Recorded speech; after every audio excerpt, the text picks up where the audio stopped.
mga pasahero nga nagpauli sa ilang lugar agod magsaulog sa New Year. Nagdagsa sa mga bus terminal sa Iloilo City. Malabang apila na talupangdan. Si Kim Salinas nakatutok live sa bus terminal sa Balantang Haro. Kim, kamusta dira?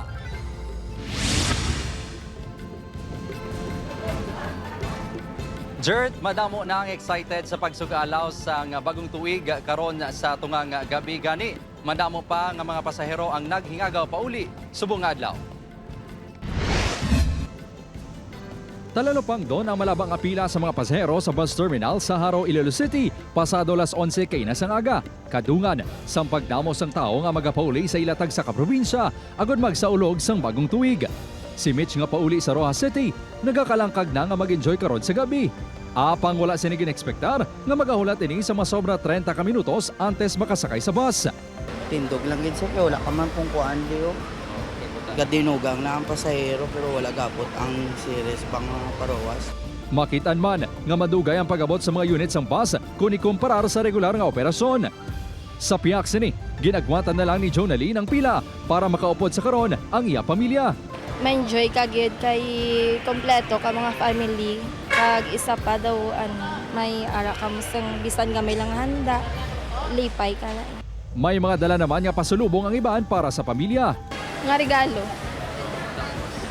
O man para makaupod ang imo pamilya sa pagsalubong sa bagong tuig. Ang iban, subong lang nga adlaw nakapauli bungod may obra pa sa nakaligad nga may adlaw. Subong na nakaano kay gabulig man ko abi sa akon pamilya man sa amon baligyan nila protosan. Iya ka lolo ko. Sa impormasyon nga nabaton sa news team, may pila ka mga drivers ng bus units nga wala nag-duty subong adlaw agod magpahuway.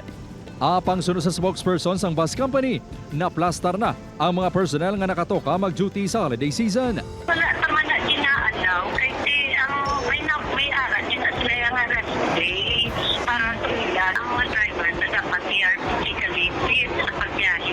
Dugang ni Marquez, mas manasigman ang interval time sa paghalin sa mga bus subong holiday season agod maakomodar ang pagdagsa sang mga pasahero.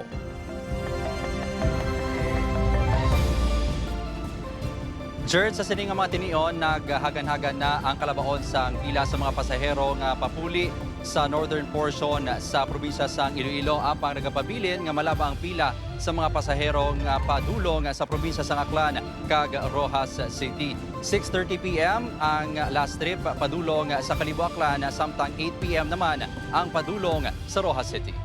Jert, advance Happy New Year. Madamo gid nga salamat sa update kapuso Kim Salinas.